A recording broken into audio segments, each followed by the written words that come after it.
Good afternoon, everyone, and welcome to today's webinar, Does Truth Still Matter? A Historical Examination of Disinformation and Its Consequences. I'm your moderator. My name is Patrick Ettinger. I'm a professor of history at Sacramento State University. This webinar is part of an ongoing series of webinars and talks that the history department has sponsored called Historical Perspectives on America in Crisis.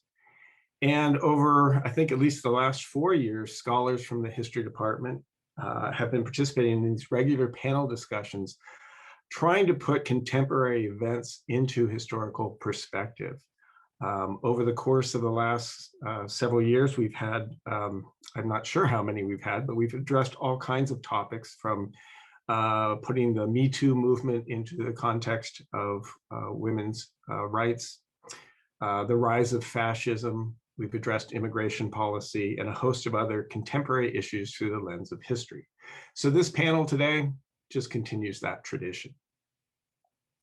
I'm pleased to say that today's webinar is co-sponsored by the Project for an Informed Electorate, which is a nonpartisan voter information organization directed by one of our panelists today, Dr. Kim Nalder. And we're really pleased to have their co-sponsorship today. I have a few housekeeping announcements about Zoom etiquette and how this is going to run, and then we'll get going. First of all, I'd like to let you know that the next one of these webinars, takes place on April 16th. So mark your calendar, and that's going to be a very important historical examination of inequalities in health and healthcare in America. So again, a very pertinent topic, pertinent before the pandemic and even more so since. And that's going to be a very, very exciting webinar as well. So I hope you will join us for that. I'd also like to thank Dr. Mona Siegel, my colleague, who is kind of behind the scenes producing this series of webinars, and it wouldn't be happening without her. So thank you very much, Dr. Siegel. So here's the timing for today. Today's panel is scheduled to run until 1:30 for about an hour and a half. The panelists and I will be speaking for roughly the first hour. And then we will turn our attention to you and the questions that you have for the panelists.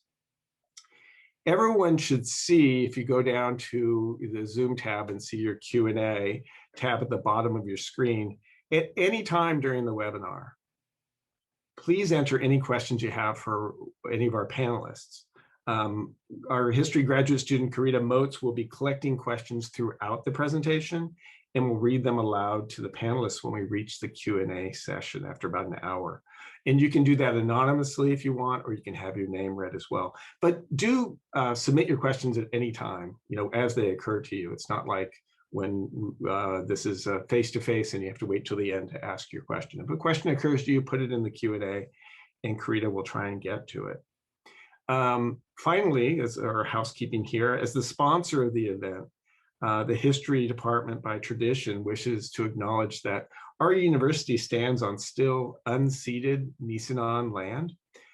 We also acknowledge the sovereign tribes in the Sacramento region, the foothills, and the southern Maidu people to the north, the Valley Miwok and the Miwok people to the east, and the Patwin, Wintun, and Wintu people in the south and west. So now at this point, I'd like to invite today's panelists to join me on the screen.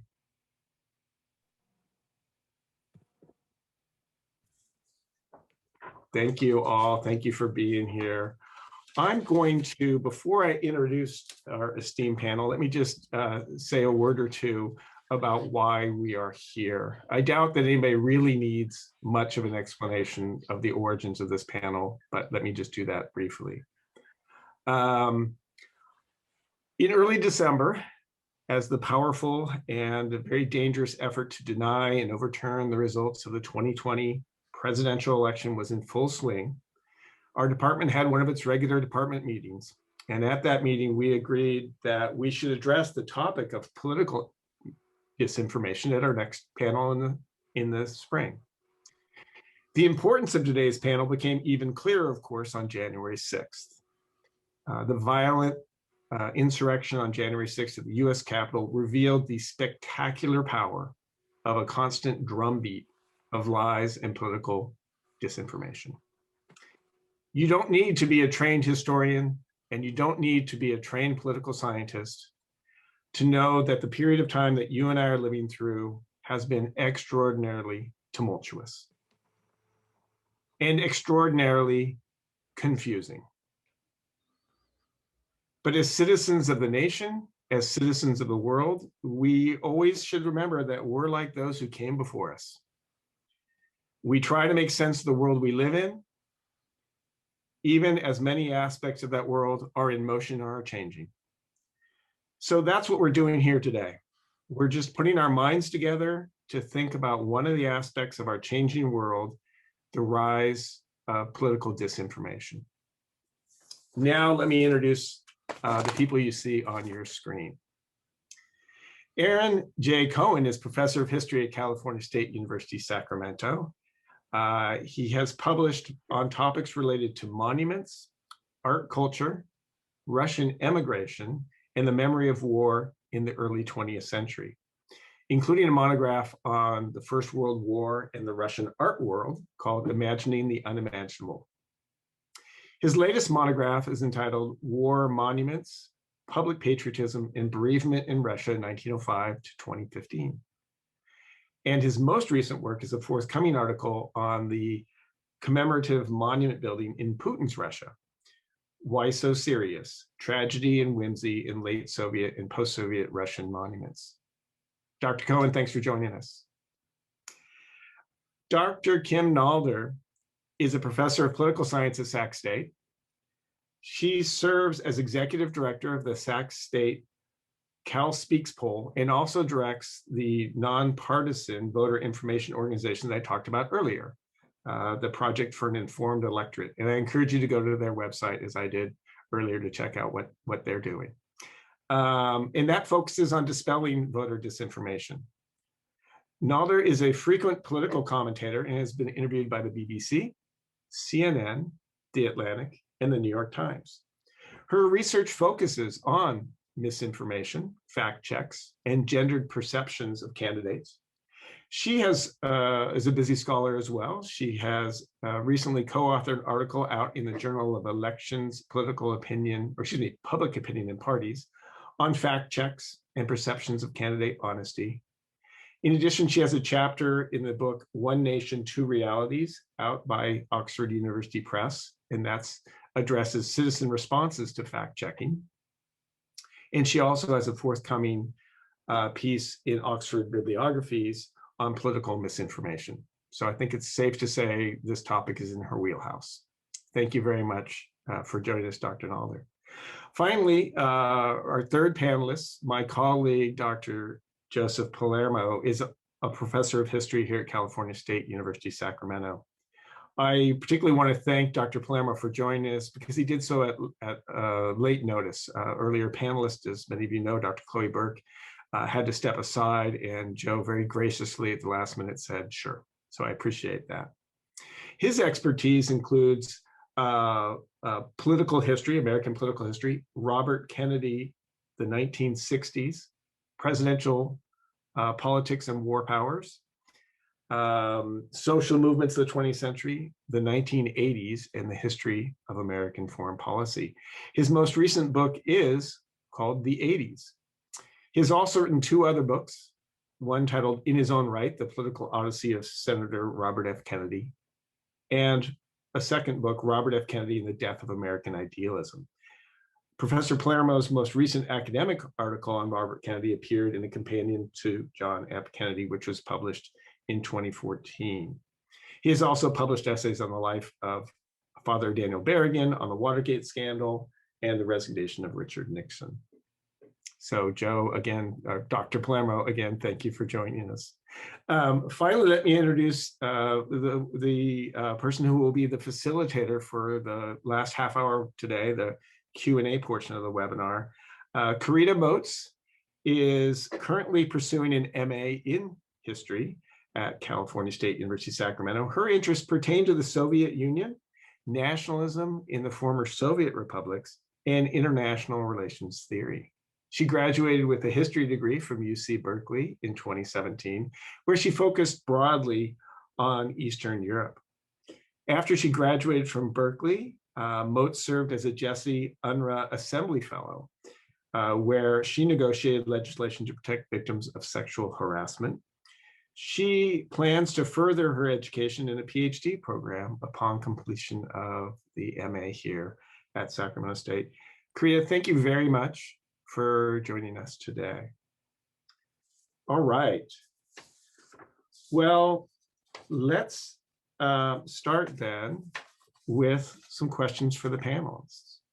And this is a question I'm going to start off with, directed to each of you in turn. I'm going to start with Dr. Cohen, but what do we mean when we talk about disinformation? Let's start with that. In terms of your research or your teaching, what do you understand by disinformation?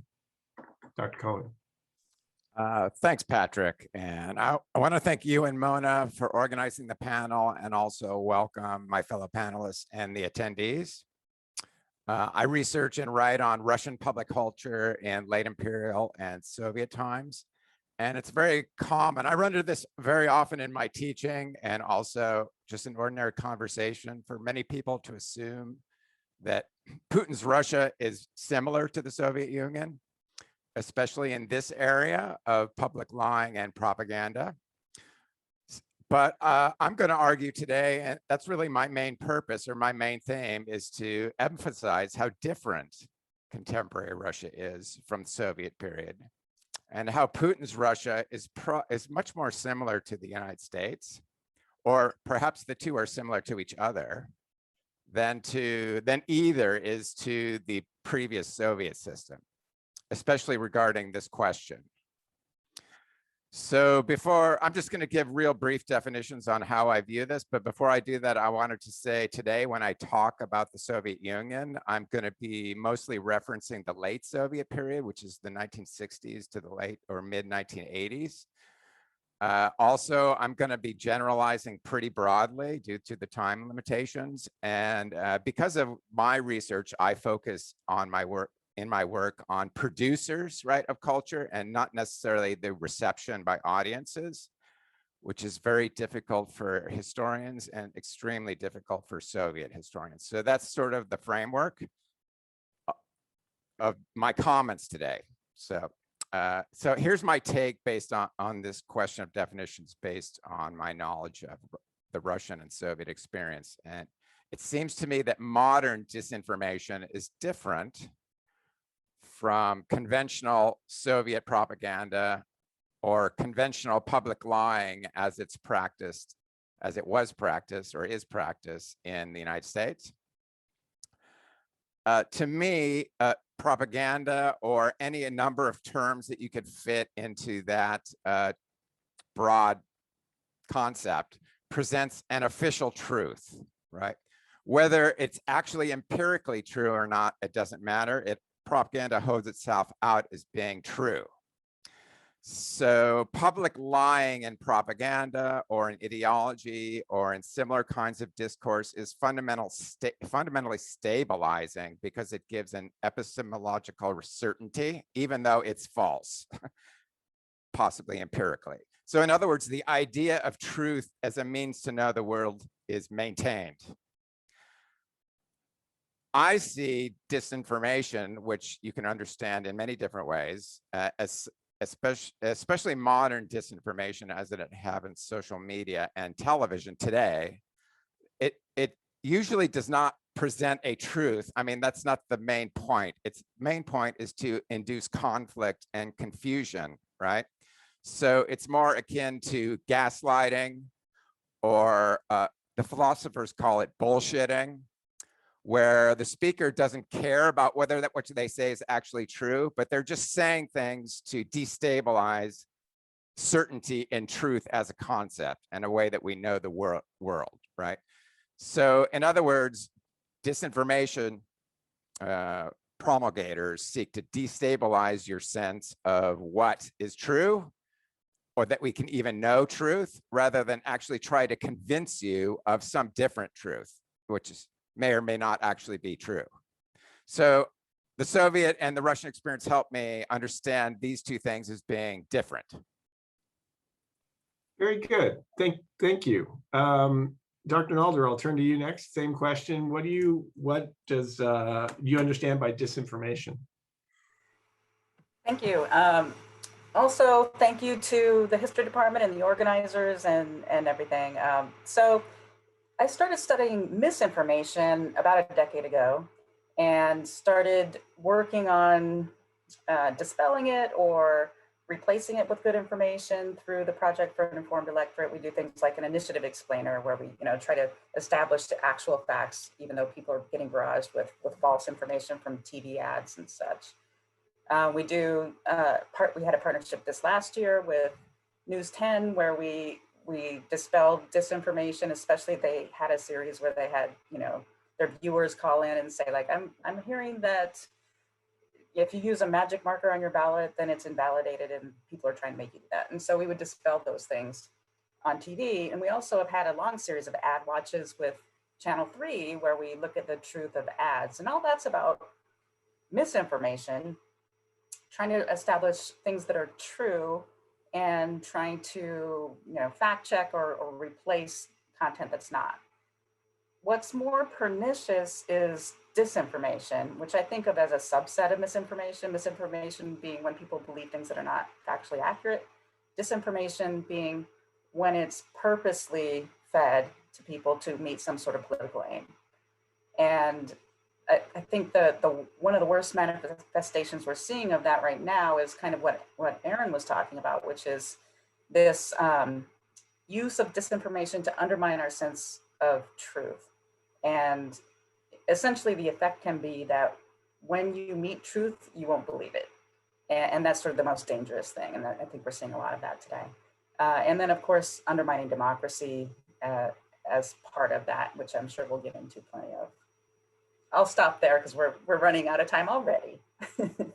Thanks, Dr. Nalder. Finally, Dr. Palermo, your take on what we mean by disinformation. Well, the way I see it, I'll build on both what those good points were made earlier. Is it doesn't necessarily have to be false information. It could be irrelevant, misleading, misplaced, fragmented information that gives the viewer or reader the illusion of knowing something, when in reality the disinformation is moving them away from knowing something. This is the epistemological point of the social media that I've been grappling with for years now. I think it is kind of unique because we're in kind of a post-truth era where we have these, in other words, like an example, people who believe that Trump won the election by a landslide in 2020, they know he won the election. It isn't about, oh, I think he might have won, or, oh, well, I read this information and it said, after 60 courts rejected it, and after even the Republican, election officials are doing hand counts in Georgia and saying, well, it was fine. That doesn't mean anything because these people know that it was rigged, right? And so how do they know? Well, they know from their micro-targeted social media feeds that are just amplifying their biases. And if you click on something that like the NRA puts out, you're going to get just nothing but right-wing stuff related to NRA. And these social media companies, they want to keep you engaged. That's really all they care about. And the way they keep you engaged is to touch what they call the easy emotions. The easy emotions are anger and fear. And the harder ones are nuance, complexity, empathy, right? And so there's been a shift, I believe, in our, you could call it cultural vocabulary, you could call it discourse, whatever you want to call it. but there's been a fundamental shift, I would argue, in the last 10 years that has led to this bifurcated kind of polarized, and it doesn't, political environment we have, but it doesn't necessarily mean that this is determinative or something, right? It goes along with the Gilded Age levels of wealth and income inequality. It goes along with the polarization among cultural battles, right? And the white grievance after 8 years of the Obama presidency. And so there's a lot to it. There's racism and these, but it's really rampant. If you go in some of these platforms, you won't believe. Maybe we'll get to that in a second, Yeah, Joe. okay. I want to just start off with just defining the term disinformation, but I'm going to stick with you for a second, because I'm going to turn to with the next question to our two historians and ask them, with an eye on the present moment and the last couple of national elections, right?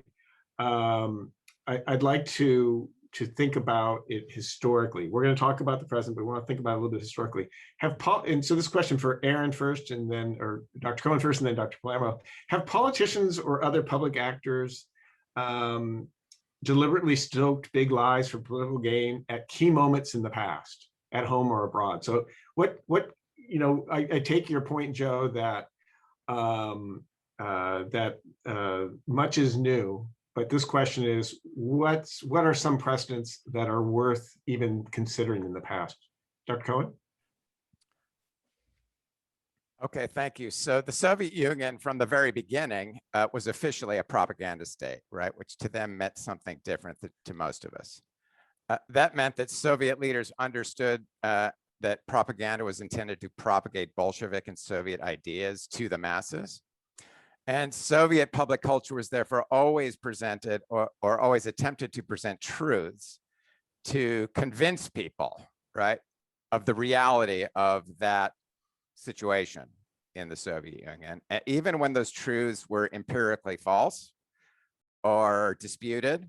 So throughout the entire Soviet period, you could see it sort of as an official truth. There was an official truth, a way of seeing reality that was supported by, this gets a little bit technical, a totalizing, non-pluralistic public culture. And the important thing is that that was not just enforced via an impressive system, right? The Soviet state controlled all the access points to public space. So in that sense, it did not have to coerce public expression. Alternatives that existed, but they could not exist in the public. They were never, ever able to, they were never able to enter the public. And the second aspect, so public lying was rife in the Soviet Union, but obviously it was the Soviet truth and the Soviet reality, which people outside the Soviet Union often pointed out. The second thing that Soviet public discourse and presentation did was that it signaled power, right? That is, the Bolsheviks are in power and you are not if you're not Bolshevik. And as such, the early Bolshevik state in the 1920s was an innovator in what we would call branding. That is, the Bolsheviks wanted to implement the idea that the revolution was reality, that it was successful, and that they were in charge throughout material and popular culture. And that's because their actual Marxist propaganda and ideology was more or less incomprehensible to almost everybody, including myself and many students. So the system was set up to narrate an official truth of Soviet reality and to signal Soviet control over society. And it failed by the late Soviet period. And it probably was failing earlier because people did not believe that official truth and they even didn't pay attention to it. Disinformation, as we understand, have been talking about it. The word actually classically comes from Soviet Cold War spycraft, which was aimed at its adversaries, right? And Soviet disinformation in the Cold War was intended to destabilize Western spy agencies and US and American political structures, broadly speaking, right? Not really to convince them that Soviet ideas were correct, just to confuse and distract and meddle, as we would say these days, into like internal domestic affairs, as well as just classic spying. So the Soviet Union at that time didn't, because of its media system and its monopolization of public knowledge, it didn't really care what the US said in public, right? Because it could completely control expressions of ideas and in public discourse. Oh, good, very good.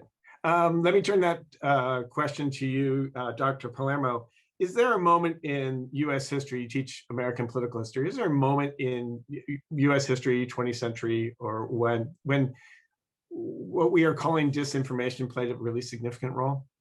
Yeah, you know, I what comes to mind in the American context is in the 30s, you know, when radio was still new, this Detroit right-wing priest kind of hijacked the medium, and he had an audience of millions, Charles Coughlin, and he was just railing against the New Deal, vicious anti-Semitic stuff he was saying on the air. And so he was spreading a lot of lies about the New Deal in the 30s on the new medium of radio. Joe McCarthy in the 50s, right, early 50s, he had this Senate committee that he could hold hearings and make them very dramatic and kind of, you know, good for TV. And when TV was new, relatively new, there were these televised hearings where he ended up ruining the careers of thousands of people and accusing everybody of being communists and blacklisting Hollywood, you know, directors and screenwriters, et cetera. And all that was going on in, again, the big lie at that time was that the United States national security was threatened by an internal communist infiltration, which is laughable looking back on it. It wasn't a witch hunt, there were communists, but it was basically anybody who dabbled in left-wing politics in the 1930s would get their name dragged through the mud in the 50s. Anyway, so, but that was based on the big lie. You had the John Birch Society after that, and they had a big international cabal that they thought controlled the government in the world. And they're also anti-Semitic, actually, the John Birchers, and racist and anti-immigrant, all that right-wing great stuff that we know so well. And, but in a fundamental way, I would say that they were they have more in common with the earlier part of the 20th century than we do now, in that they still relied on newsletters, in-person meetings, radio shows, television, you know, this kind of thing. There's a guy, George Lincoln Rockwell, who was kind of a Nazi cosplay guy, you know, that they would march around with the swastikas and the whole deal in the 50s. And but they didn't have a lot of traction, because it's hard to organize a Nazi rally or a KKK rally back then, because you had to put a flyer up and say, meet us at this time and place. And now, you know, with the beauty of social media, it's so wonderful. All the Nazis and Klansmen and anti-Semites and bigots and misogynists and you name it, they all found each other on this miracle of the web. And isn't that a beautiful thing? Sorry, but their discourse then was nothing like the fragmented machine learning, algorithmic fragmentation that we have now. Yeah, thank you very much. Those are excellent sort of reminders of past patterns of this. Since you brought up technology, that's what I wanted to ask about next. And since you've already addressed it, maybe I'll just see if Dr. Cohen or Dr. Nalder have anything to say. I think we'd all agree that technological changes are if not, you know, are the principal factor that's created this new world of information and disinformation that we're all inhabiting. We're all trying to make sense of it. It's driven by technology. I wonder if either of you also see any useful sort of precedents of thinking about how technological change, how previous generations kind of struggled with that. I'm thinking, among other things, about the advent of direct mail campaigning in the 70s and 80s, for example, of the ability that allowed people to get messages across. So I guess the question is, you know, have past societies coped with new technologies to spread disinformation in a way that's useful for us, or are we going through a period right now of such change of form of magnitude that it's hard to find a good comparison to new technologies. I'll start with you, Dr. Nalder. Thank you. Well, you know, since mass media came on the scene with radio, you know, early radio, people were very concerned that there'd be manipulation and brainwashing. But the big difference is that up until the internet, it was top down, and there were gatekeepers, and there were means of limiting the exposure to information. It wasn't lateral like it is now. And, you know, one of the things that really concerns me with disinformation today is that people will say, well, do your own research. I did my own research and I ended up with a bunch of QAnon content and went down that rabbit hole. And because of the algorithms, you know, what you think of as just finding more information can result in you finding more disinformation and getting further and further from the truth. And then, you know, just the capacity now to be in these, you know, divided audiences, right, where we can just consume information that confirms our already previously held beliefs, makes it such that we can get lost in it and never be exposed to counter information. So even if the true information is out there, if journalists are doing a great job, we don't have access to it if we're just exposing ourselves to this content that is not true. I'll move on. Dr. Cohen, any thoughts on that question? Well, yes. Brief thoughts. Of course, the Soviet system was always able to take up any technological changes because it controlled the public. So film, print, television it didn't matter. The effect was the same. So there is no analog to in the Soviet experience. And you actually find that the Soviet system weakens in the late 1980s because the Soviet authorities under Gorbachev allowed various different viewpoints in the print media, especially, right? And this helped discredit the Soviet system and contribute to the end of the USSR. But the contemporary Russian political system is built much more in structural ways similar to the United States and Europe, in that even though it has many more authoritarian characteristics, it does have a pluralist public. The internet functions, right? And the government and the elites need to use that technology and have learned to use it very effectively. In other words, they can't go back to the Soviet era anymore. And I think the other point is that they don't need to because they live in the modern era, right? So the old Soviet system is just anachronistic, and they're well positioned to take advantage of the kinds of things that Kim was talking about that exist in our country and other countries. Excellent. In the last decade or so, I realized I really needed to pay much better attention when I was being taught about algorithms in high school and college, because we've come to discover how incredibly important they are in our political life. Dr. Nalder, let me stay with you for a second here and ask you this question. And here I'm kind of interested in what kind of research or what we know about the reception of disinformation. We've spoken a little bit here today about the sources of different disinformation, and I'm thinking particularly of the last couple of elections and social media. But are there any patterns as to which sorts of people most often fall prey to disinformation? Yeah, there are. So we used to think, and this is not disproven, but we used to think that it was people who are socially isolated, loners, you know, the sort of guy living in his parents' basement, listening to conspiracy theory radio, or, you know, something like that. And that is still the case, that social isolation can lead to it. But what we're seeing more commonly today is sort of the flip side of that, which is that people searching for community and social connection and a connection to a group are attracted to a lot of this disinformation. Because especially I think during the pandemic, it feeds this. So, you know, a lot of people are away from regular contact at work or regular contact with friends and family that they used to be. But what they can do is connect with people online. And you know, especially the QAnon, I keep going back to QAnon, but it's one of the, you know, most pernicious ones. You know, like the example of QAnon, people start to sort of solve the puzzles. So they're, you know, it's set up as you need to find more information. It's hints and clues. And then you end up connecting with other individuals who are on this quest with you. So it has almost a video game aspect to it. And so people who are attracted to puzzles and to, finding out their own information. So ironically, it's people in many cases who are more informed, who are intelligent, who pay attention to politics, who are more likely to fall prey to this. It's, I think the popular imagination is that it's the opposite of that, that it's, people who don't know much and can be suckered. But it's actually not usually that. It's people who are, in many cases, actually attracted to the idea of being crusaders for doing the right thing. If you think about the attacks on the 6th, they didn't think they were destroying democracy.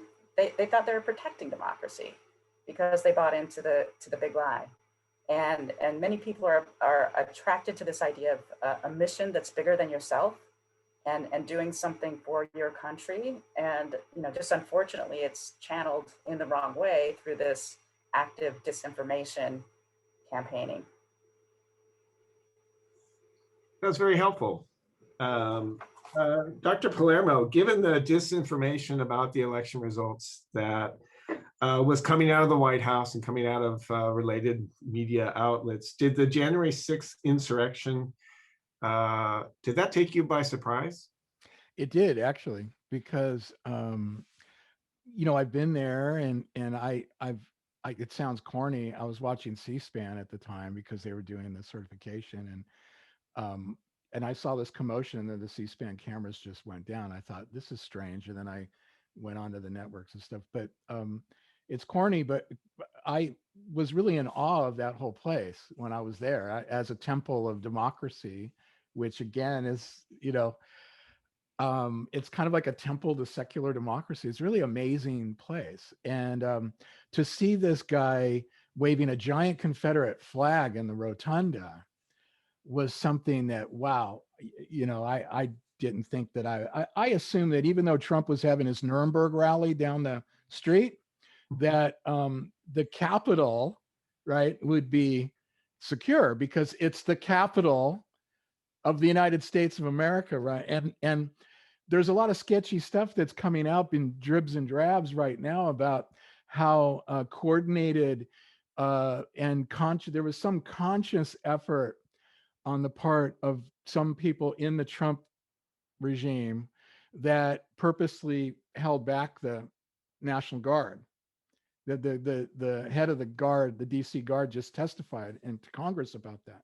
So it's very unusual that he had to wait 2.5 hours to deploy when he was ready to go in a minute, right? And so Trump was still in power, and he still had his handpicked lackey as the defense secretary, acting defense secretary.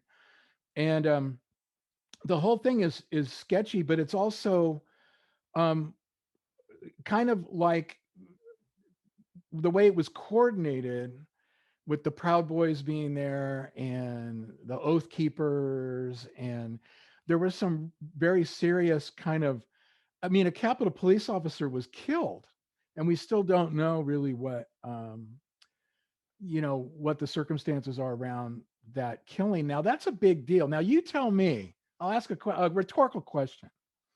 If a Democratic president who had just lost an election by 8 million votes had a giant rally with Black Lives Matter protesters and then sent them down to the Capitol, and they broke in the Capitol and they killed a cop, you tell me how this country would react. Now, a lot of these questions, how do these guys do this? How do they do? Well, white privilege has a lot to do with it, because they're going, oh, these guys are okay, right? Oh, they'll come in. I'm telling you, if those protesters were African American or minorities of any kind, they never would have gotten into the Capitol under any circumstances. And so, and there's also indications that they're investigating now that there was communication between some of these wacko Republican new freshman Congress people like Lauren Boebert from Colorado, and our great friend from QAnon, Marjorie Taylor Greene from Georgia, that maybe they were actually in contact with some of these people and kind of helping them come in and do that. Now, what I find, I'll just make one last point. What I find interesting is these guys, they're talking about the Boogaloo, which is a race war. They're talking about we're gonna kidnap Governor Whitmer and Michigan, we're going to do they're all so tough and big and Proud Boys, the street fighters. And then as soon as they get popped by the federal government and they get charged with felonies, all of a sudden they turn into these whining little babies about it. So the whole thing is kind of I don't know. It is an internet driven, social media driven. There's a lot of, but again, they would not have been there if it weren't for the disinformation that they said Trump won the election. Right. They're still saying it. And we'll look forward to learning more from political historians, hopefully, and others about what was really going on in the Capitol that day, what kind of communication was going on. Just quickly, I don't know if Dr. Cohen or Dr. Nalder had a similar reaction to that question of just were you taken by surprise by that invasion of the Capitol? Dr. Nalder? I feel like almost like I was less taken by surprise than apparently the FBI was. Like they didn't prepare to defend the Capitol. It was foreseeable that something like that might happen. There was certainly messaging that was encouraging violence. I mean, I think they're used to observing these internet channels and seeing a lot of big talk that doesn't turn into anything. So, that may be part of it, but the disinformation was out there. And if you think about it, the big lie about the election being stolen, that he won in a landslide, and the Democrats undermined all that. The Democrats who are baby eating pedophile, like it's just bizarre land. But if you truly believed that, of course you would take up arms. I mean, you do anything. And so I guess in that sense, it wasn't surprising when you understand that people truly believe this insane disinformation. Let me go back to Dr. Cohen with a different question, if that's okay, which is going back to the election in 2016. Can you help us understand how post-Soviet Russia came to play such an important role in the 2016 election? I can, in fact, do that. The main thing that you have to know about this question is that the Russian meddling in US elections emerges from the domestic Russian political situation. It's not part of an actual strategic plan for any kind of domination of the world or of Europe or anything. It doesn't seem to be linked to any specific goals strategically or internationally. And the way that I approach this question, which is like not very scholarly, is that it helps me to see Putin's Russia as kind of a troll nation, as long as we're talking about internet memes and internet concepts, in which where it's important to show strength. And those public shows of strength and of international meddling and the masculinist culture that's promoted in Russia basically covers up perceived inadequacies and weaknesses, right? So in a sense, Putin's Russia is a lot like Trump's America, in which it's important to have a performative display of dominance politics, right, in the country, and to mobilize like-minded people, right? But that's the basic point of that, is to hide basic feelings of inadequacy or fears we've been talking about. It's not to like achieve some foreign policy goal mainly. So the perceived grievances of Russian people in Russia is basically manipulated by the government in Russia in a very similar way that we've been talking about in this country, right? To sort of cover up both the failures of the Putin government, particularly the failure to turn Russia from a middle-income country into a high-income country, and so they provoke international bad-mouthing of Russia. They they use world events and policies to maintain sort of a popular Russian grievance culture in Russia that's very similar to the white grievance politics that Joe Palermo was talking about. And there's lots of specific cases which I could go into about this, but I think there's no time. So I won't, but I'll just say that the very real Russian meddling is classic disinformation in the way that the Soviets practiced it, designed to destabilize the United States, and it has no real strategic goal. Like if they were the dog catching the car, they wouldn't know what happened, right? The main point is that the US looks bad. Putin believes this shows Russian strength. The Putin elite seeks to identify themselves with Russia, and showing a strong Russia shows how strong they are. And so this Russian meddling goes far beyond traditional spying, although there's some of that involved. It includes spectacular assassinations and computer hacking, whataboutism, false victimization, disinformation, as we've been talking about, mostly for a domestic audience, I would say. And that's why the spectacular lies of the Putin government regarding, some of this poisonings and stuff, everybody knows is wrong. It doesn't matter. The idea is just to stoke anti-Russian feeling with the idea of negating that inside of Russia. I'm not sure if I explained that very well, but I think that's enough talking on my part at this moment. I think that was great, actually. So it's going to continue, right? As long as the Putin government's there. All right. Dr. Nalder, another question for you. You mentioned earlier gatekeepers and flow of information from the top down versus bottom up. And as long as we've had the internet now, we've seen that erosion of those traditional authorities controlling the flow of information. And I wanted to ask you in particular, and I know we're getting a lot of great questions in the Q&A right now, but I know one of them is going to be about the decline of traditional journalism, and whether it's print or television, as a source of information. So the question is, what role did journalists play in perpetuating or countering disinformation before the internet age, and what role do you see them playing today? Yeah, that's a good question. So if you think about, the mid 20th century to the late 20th century, but especially earlier on, you had, 3 major networks that had a news program in the evening. You had major newspapers that came out in a print edition once a day. And so journalists had a 1-a-day deadline. And that gave them the time to, and plus journalistic ethics expected it, that gave them the time to fact check before they put stories out. So they would verify their sources. Again, it's the journalistic ethics, right? You get multiple sources, you verify those sources. And so just false information didn't get released into the public in the same way, because because of the ethics, but also because of the 1-a-day deadline thing.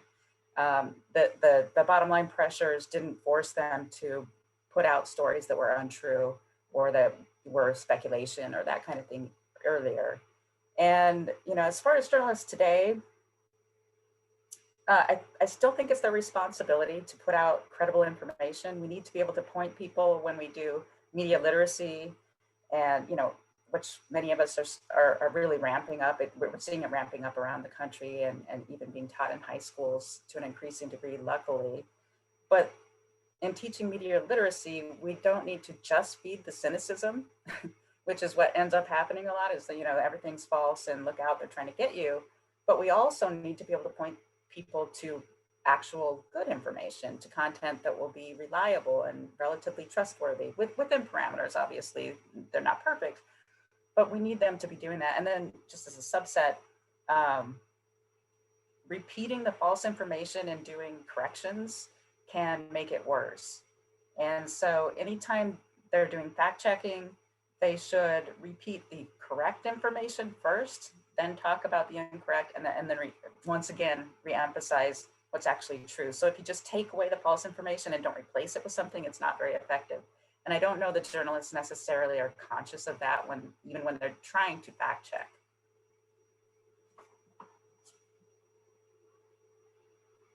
And then of course there's purposeful, there's also media outlets, of course, that are purposefully feeding misinformation or disinformation. And the big lie obviously got stoked on Fox News and all kinds of other online outlets and other media outlets, OANN and so forth. And so, that's obviously another thing to grapple with and to try to control. I mean, I guess I'm getting ahead a little bit, but maybe, the defamation suits against some of these organizations, from the voting companies, that may be a bigger deterrent than all of these things that we've been working on for years, right? Because it's a bottom line pressure. So maybe answers in the courts and with the law too. Yeah, I think I'm not alone in noticing that some media outlets were rather slow, but have eventually gotten to the point where they are now calling in their articles an unsubstantiated untruth, and they will just say that it is untrue, and then they will put that. So that's showing up more in articles. I've noticed, political coverage in particular. I think that's it also actually what I'm. Oh, sorry. Go ahead. No, please. That's actually what I'm doing research on right now. Is the phrasing that they use when they talk about false information. Do they refer to it as a lie? Do they refer to it as unsubstantiated or without evidence? And which of those are actually most effective? Interesting. And a lot of it has to do with the monetary basis of all these operations too, whereas print journalism used to get, you know, a lot of its revenue through advertising, and now it's a universe of clickbait where it's a different, entirely different revenue stream. Well, as we're closing out a portion of us talking here today, we've looked backwards, we've talked a little bit about the present. So let's look ahead a little bit, and questions for all of you about what that future, what we can take from the past or for that future. And Dr. Cohen, going back to the Soviet period that you've studied, how did Soviet citizens who lived in the state governed by a single party that controlled the media, how did they counter state propagated disinformation? Well, they did it in many ways, right? And in essence, the Soviet system that presented Soviet reality failed because it could not keep people's attention, and it caused people to seek non-Soviet truth or to disbelieve the Soviet truth, right? So a small number of people found alternative truths outside of the official sphere, official public. These were often artists or intellectuals. They founded their own underground journals and things like that. Some people listened to foreign radio broadcasts like the BBC or Radio Liberty, again, seeking for a different truth. But to be honest, most people just turned off official media, did not pay attention, separated themselves from official discourse. Many of them became cynical. They mistrusted any official presentation, even when it was true. And almost everybody, and this is something that Americans find difficult to understand often about the Soviet experience, almost everybody, including people in power, engaged in code switching, which was speaking the correct language in public, especially to people who you don't know. And so people would be talking Soviet language to each other with neither of them really believing it. It was just sort of what you had to do, and they didn't care about it. So the result of all this was really disengagement, and you could say kind of a widespread cynicism against the government. It actually did the opposite of what the government wanted, right? Which, to convince people that Soviet reality is true, people automatically discounted everything and pretty much ignored it. And I think that's why in Putin's Russia, they are not trying to replicate that. They try and do the things that we've been talking about to maintain popular support. Excellent, thank you. That's a good picture of people operating in a system overwhelmed with disinformation. Dr. Palermo and Dr. Nalder, a last question for you. Is widespread disinformation preventable? Is it something that can be mitigated? How are we going to balance kind of, you know, First Amendment speech with disinformation? I think that's a big issue. And so I'm going to give you each a chance to solve this entire problem for us. I'll begin with Dr. Palermo. Well, you know, I would say that, you know, a couple of days after the 2016 election, Mark Zuckerberg famously said at some tech conference that the idea that Facebook had anything to do with the outcome of the 2016 election was crazy, a crazy idea. Now, he walked that back later, right? But talk about not having a clue and not really for the fact that Facebook gave 87 million users, the data for 87 million Facebook users to Cambridge Analytica, which is this creepy James Bond villain kind of company that was originally financed by these strange libertarian billionaire types, the Mercers. But it was estimated after this 2016 election that 126 million eligible voters on Facebook received or liked or shared disinformation, not only from Russian trolls and the troll factory in St. Petersburg, but also all sorts of bad actors, bots, trolls from Saudi Arabia and from all over, right? And so it most certainly did have an effect on the election, because what they did was they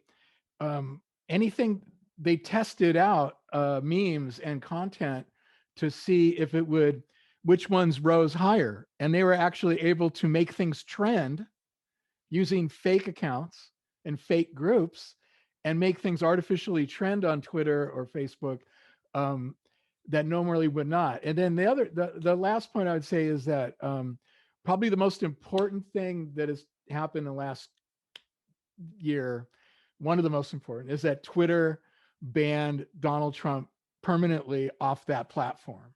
Now, I should have done that a long time ago, I think, but can you imagine if today he still had Twitter right now, how he would be just generating, because he has like over 80 million followers, right? At the time, Trump had 80 million Twitter followers. Joe Biden had 4 million just last March 2020, a year ago. Biden had 4 million. Trump had 80 million. So the fact he's off Twitter and Jack Dorsey finally got off his duff and did something, I think it's great. That's a good thing. Excellent. Thank you. Dr. Nalder, let you have the last word on that. Disinformation preventable? How can we mitigate it? What do you think? Yeah, I'm just going to solve it right now, so it'll be done. So first thing is that it's better to prevent it than to try to roll it back or correct it. And so if we can get media outlets to not put out that information in the first place, that's the best way. Obviously, we can't control all that because of the First Amendment and because of interpretations of the courts of the First Amendment. But another thing that can work is inoculation. When you, and this is part of media literacy training that we can do with folks, when you tell them the techniques that are used for misinformation or by disinformation. Sorry, my dog's barking. Hopefully you can't hear that too much.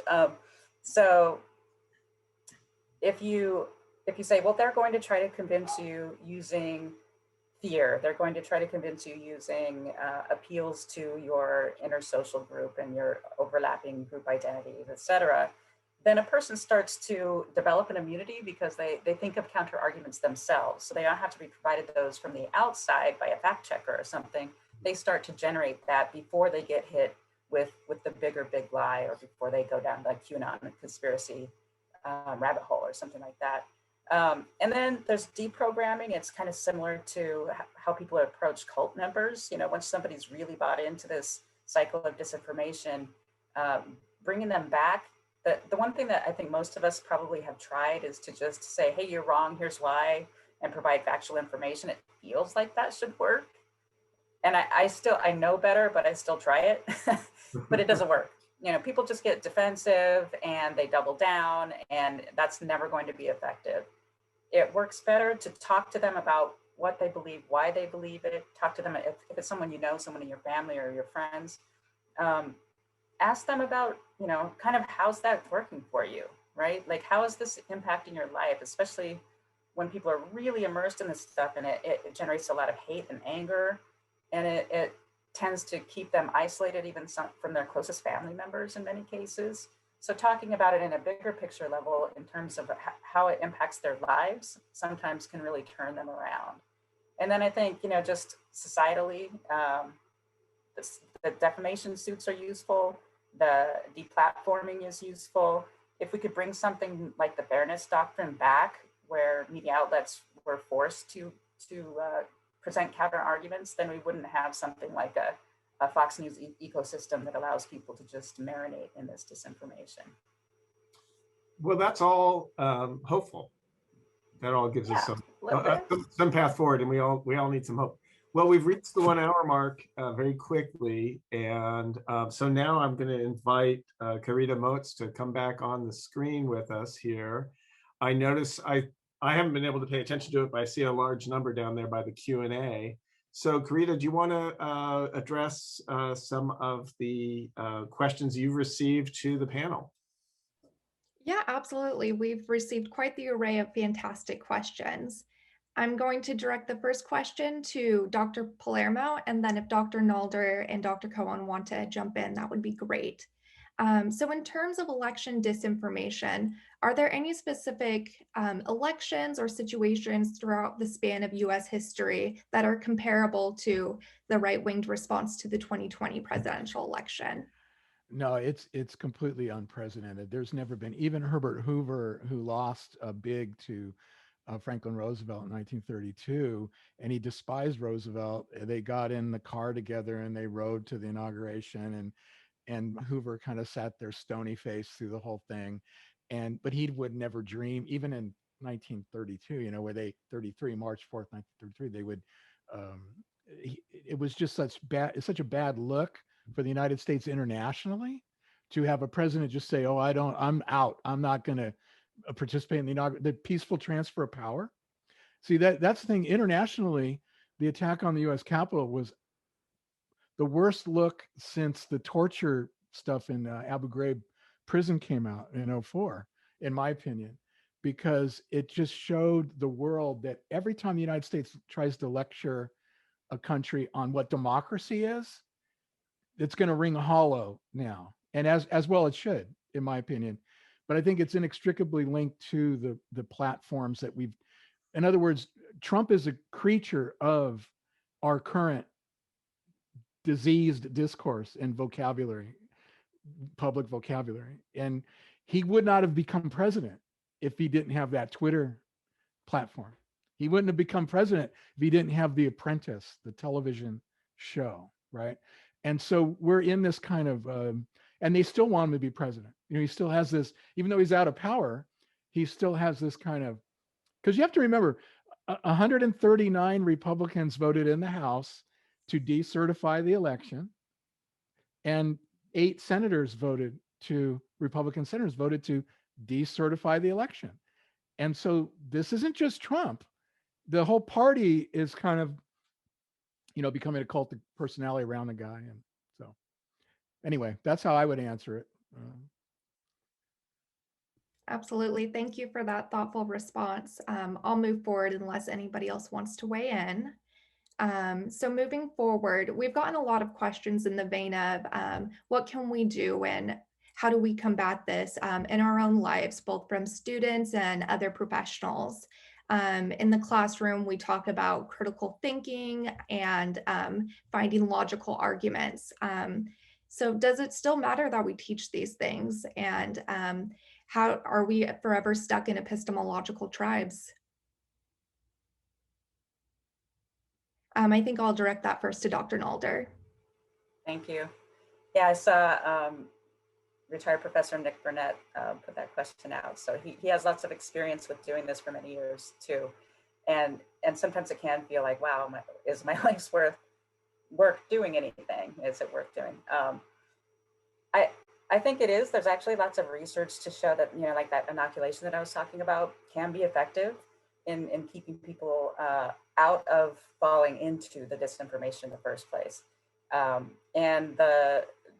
mean, what I think the piece that's missing, and I saw some people were actually asking this in the questions, is, you know, exactly how do we find good information?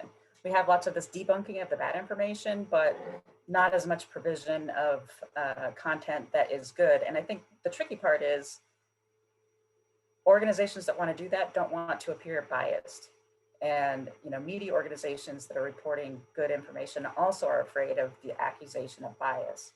And when you have a lopsided reception and diffusion of disinformation between the parties, it makes it really difficult to sound like you're being fair and honest and open when what you're doing is dismissing arguments from, you know, the Republican president a year ago, or, you know, and members of the Republican Party to this day that are in Congress and in power that are still arguing the big lie. And so I think that's one of the big challenges that we have is how to appear trustworthy when you are trustworthy without activating the defenses against partisanship and bias that people have. And I think training early and, here's how you would detect it, and here's some good sources would be effective. I think we should start, we're doing it in high school sometimes now, or maybe until college if you take the class that includes it. But I think it should be in elementary school. Learn to read news, learn to critically evaluate it. And there are actually some good organizations doing something like that. Fantastic. Good organizations, including the one which you are a part of. So thank you so much for being here. Turning towards more of a comparative perspective between the US, Russia, and of course its predecessor, the Soviet Union.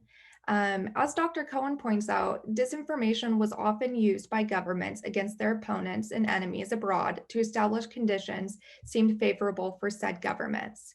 Given that, and given the history of American efforts to foment anti-communist sentiment during the Cold War, can we view disinformation as something that modern governments view as useful for reinforcing domestic policy? Dr. Cohen, would you like to take that first? Yes.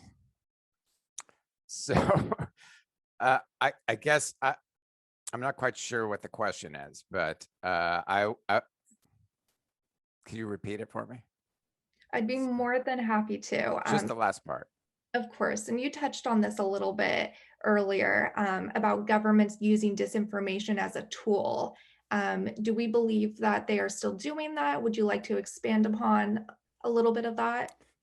Yeah, well, definitely the Russian government is doing that. So if we want to talk about a specific case, I'm really not familiar with US policies or other countries. That's not my area of expertise. I have like a lay person's knowledge of this kind of thing.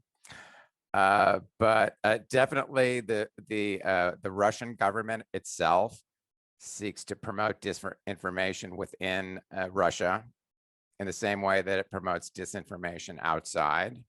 And all of these policies are basically enabling the Putin government to sort of obscure its position within the country.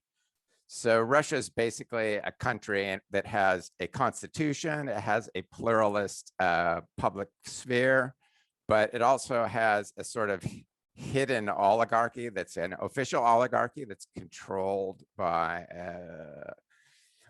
a relatively small number of people that pretty much operates extra constitutionally, right? And I would say often informally. And so the goal of this elite, this sort of governing elite, is to have itself identified with the country, right? So that's why they try and mobilize Russian patriotism, right? And which they're trying to mobilize legitimacy for themselves. So they want to obscure the difference between the ruling elite and the country, right? And make it impossible for you to criticize. They make it impossible for you to criticize the ruling elite without criticizing the country. And so they use social media, television and you might say official ideology to make this equivalency, as well as the foreign stuff that we were talking about. And that's where the disinformation comes in, because it's obscuring, right, and confusing people as to the reality that this country actually is run by a small group of people in their own interests, who are the richest people in the world, right? And they're, just to give you an example of the disinformation, many of you are familiar with the Alexei Navalny incident.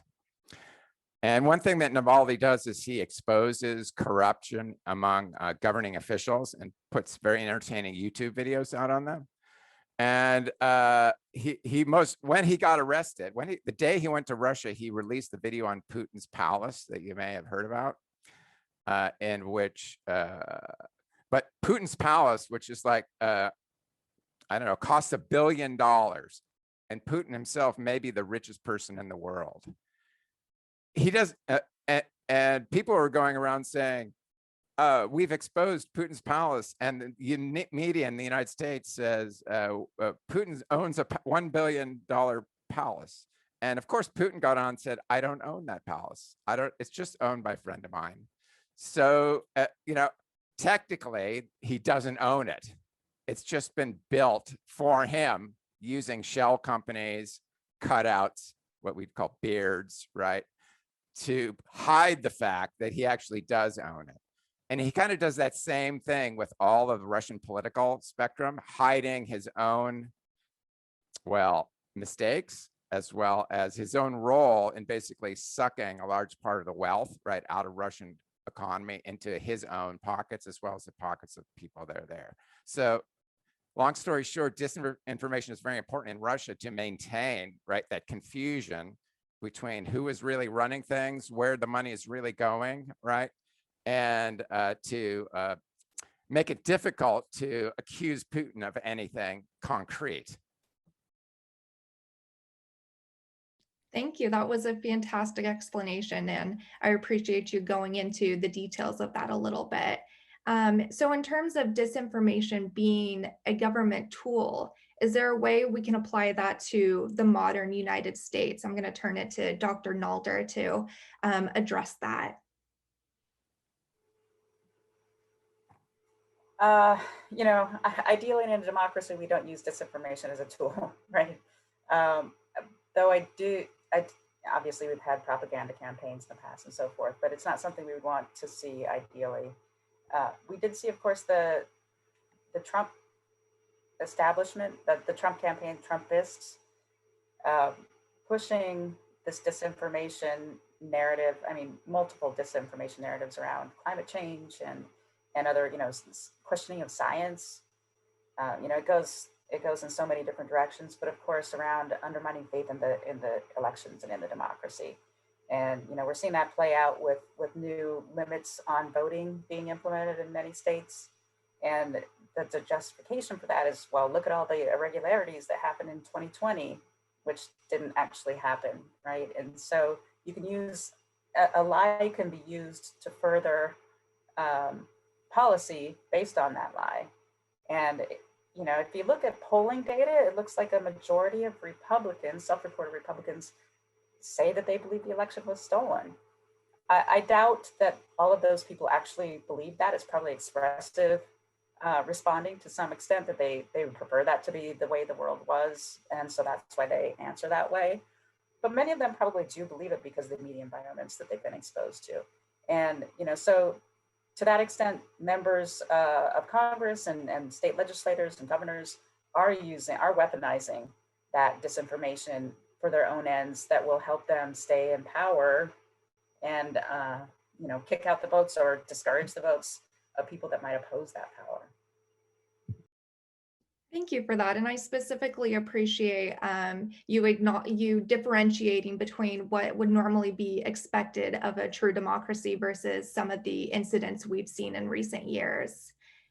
So changing gears a little bit, Dr. Palermo previously talked about the topic of white supremacy in our history and how that is weaponized as well.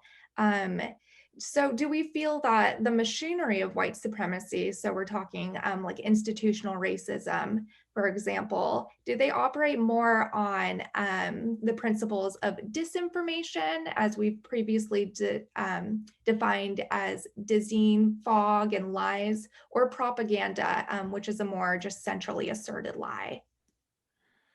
Well, see, that's a very big question, because it's not, it's so disjointed and fragmented and siloed, and people are getting all of this disinformation on their tailored feeds, right? Which is what's going on is there's a movement called the Boogaloo movement, right? And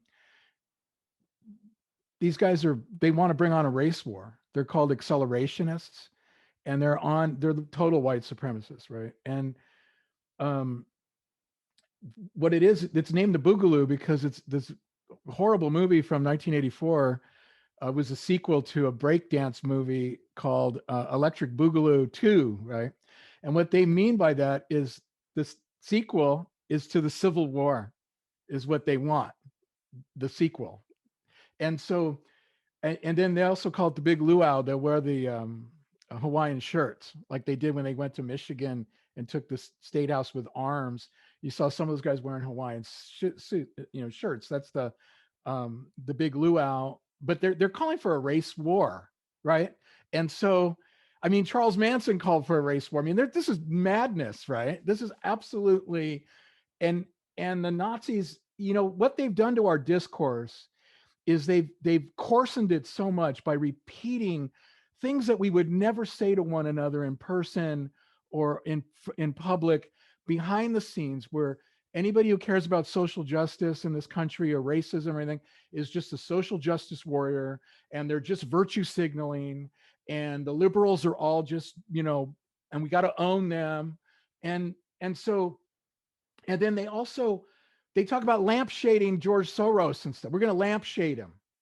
And these kinds of things. Now, these are things nobody would say, but online on these platforms, these right-wing platforms, they're saying that openly Nazi stuff, right? And they're all over the place. And so now it's just considered, like Anthony Fauci, for instance, the epidemiologist, right? He was getting death threats, right? For what? What did he do? But it's just kind of it's a normal thing now that if you come out and you're against the right wing targets you, they could dox you, they'll send you rape and death threats, and that's all normalized now. That's just given. Like if you are a person, in other words, I think the discourse is so polluted, and then the big problem is epistemological, where people think they know.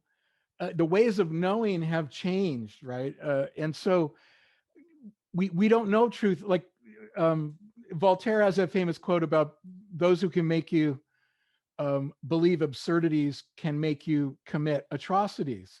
And then Walter Lippmann also said years ago something to the effect of, no society deserves liberty if they've lacked the ability to tell truth from lies, right? And I think that's where we're at. And I would just urge people to try to think, what is this going to look like in 2031 on this trajectory that we're on? And those voter suppression laws that Professor Nalder mentioned, that the state level that the Republicans are putting through, they're all done under this fig leaf of that big lie that, oh, we need these laws for election security, when in reality they're aimed at suppressing the votes of African Americans primarily, but people of color, young people who generally in urban areas who vote Democratic. And so there's a voter suppression. This is going to have real effects on our democracy. And I think it's going to work. I'm telling you now, as an American historian, that the Republicans are going to win the House in 2022. And if they don't, I'll buy you all a Coke, okay? But they're going to win. It's going to work. They might win the Senate too. And then it worked. They're going to double down on it like they always do. But they're going to win the House in 2022 with these lies, based on this big lie and the suppression, et cetera, in my opinion. Thank you. I really appreciate you taking the time to walk us through that again. It's a very important topic, especially these days. So turning back to the issue of media and media accountability, so to speak, I'm going to turn to Dr. Nalder and ask, so how do we hold the media accountable for supplying verifiably true information? And we also got an additional question as to who determines true information, or how do we determine factually correct information? Yeah, those are tough questions. So the determination of factually accurate information is really challenging for, there are lots of fact-checking organizations, factcheck.org, PolitiFact, et cetera, linked with media organizations most of the time that try to do that work. And one of the things that they always run up against is folks disbelieving whatever they put out. And we found that with the fact checks we've done on campaign ads, where we'll post them on social media and then see who retweets it or shares it or whatever. And it's usually the people whose opponent has been fact checked, right? It's not the people who need to hear that information, that like maybe their candidate lied or something like that. And so that's one of the real challenges with fact checking, one of the reasons that it's not always effective. In some of our research, we found that the fact checking presenting fact checking information can be effective in correcting people's perceptions within parties, so during primaries. So there's a little bit of hope there. But the bigger question about, media, what can media do to culturally deprogram, or what needs to be done to culturally deprogram, and what can media do? We need curation, I think. It's just a fire hose of information that's coming at us, and having folks who can sort of direct us to good information that we trust. And I think one of the natural places for that to happen would be libraries. There's not a partisan bias to libraries. That perception hasn't taken root yet, at least. And so libraries could be a trusted source for that kind of information. But the deprogramming would require us to quit thinking of each other in demonized ways. We've seen that ramped up over the last several decades, especially. And that demonization makes it permissible to do all sorts of horrible things and accuse people of horrible things. I mean, if you think about the Pizzagate conspiracy, just the idea that people would believe that Hillary Clinton was capable of doing something like that, like, it's insane. But the gall of it, and the cynicism that's there, I would love for us to teach more, sort of empathy and compassion and realism in our schools to deal with that. So I have not answered the question of how we make it better in terms of the media, because I don't think that there's an easy answer to it, but I think there are lots of people at least trying to do it. I'd agree. There's definitely not an easy answer, but we've taken part in the discussion, which is part of finding the answer. That is for sure. So speaking of speech and journalists and turning a little bit to social media, I'm going to turn to maybe Dr. Palermo will have some thoughts on this, as well as Dr. Nalder. So should we hold social media companies responsible for their content on their platforms? And our moderator, Dr. Ettinger, recently mentioned running up against First Amendment rights as well. How do we view all these things, especially in the context of history? Social media is a new tool of the 21st century. I'm Dr. Palermo. Okay, well, yeah, I think these platforms would have to change their business models, because their business models right now all revolve around culling what they call digital exhaust, which is basically everything you've clicked on, everything you've searched, everything you've watched. And they have these machine learning tools that are high-powered computers that will immediately go to these advertisers, that will immediately target you with advertising, and they get a cut off of that, right? And so their whole business model really depends on selling our data, like our personal private data. And there's this big, those big terms of agreement things that they make you click on once. Nobody reads them, but in the small print it says we could do anything we want with your data. And their whole business model, I believe that I don't think antitrust would work necessarily, but they would have to have some gatekeepers, and they do that a little bit. I mean, they'll kick some Nazis off here and there, but they have to be much more. We can't leave it in the hands of Google and Zuckerberg to do the right thing, because they don't have any financial incentive to do the right thing. It would have to be some kind of, not a filter, but at least a gatekeeper that it looks like they're moving in that direction if you're advocating violence, but they probably should make that more robust. And if you're advocating the big lie of that Trump won the election, at least in the corporate media, the television shows, when some of these big shots go on, they will say, do you agree that Biden won legitimately? And then they'll hem and haw and everything. But at least there are people in the corporate media, that are trying to keep that record straight, but it's not working. There's still about 70 million people probably out there who think that Trump won. and they're voters and they're active and they're not going away. And so, in other words, the damage is kind of done, I think, to our ability to discern truth from falsehood now. And there are no easy solutions, but a place to start would be the business models of the platforms themselves.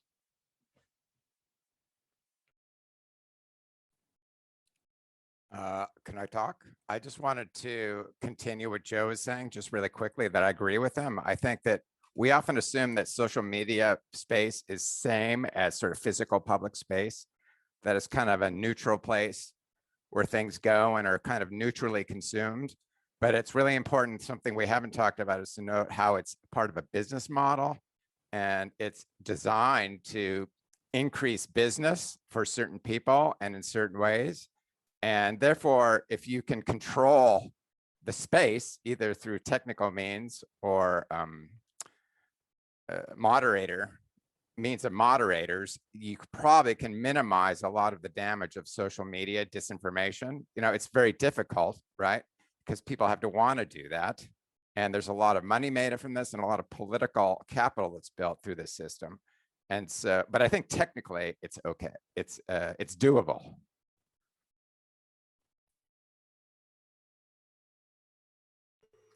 All right. I'll Well, go ahead. Go ahead, Kim, please. Oh, I just wanted to say that the business model needs to change. And again, the defamation suits, I think, are a step in the right direction. I had a couple months ago, Fox News used a clip from a PI initiative explainer from 2016 in a story about sexual offenders getting out on parole early in California. And the way they framed it and the way they, the voiceover was, made it look like me and the audience were laughing at lax rules for sex offenders, which feeds into the QAnon conspiracy. And it was infuriating, but there's really nothing I can do about it, right? I can't really bring a defamation lawsuit because it doesn't meet the criteria. I talked to several people and nobody said that I could have a case or anything like that. But if we strengthen some of those laws where misleading information can get you in financial trouble, maybe that's a step towards an answer. All right, I'm going to step in here. I want to thank Karita for leading us through the Q&A. It's not easy to take 30 or 40 questions and try and distill them down to engage the panelists, but I think she did a fantastic job. And actually, I think I'm just going to bring this to an end by thanking our panelists. I thoroughly enjoyed hearing your thoughts, and I appreciate the time and thought that everybody brought to this.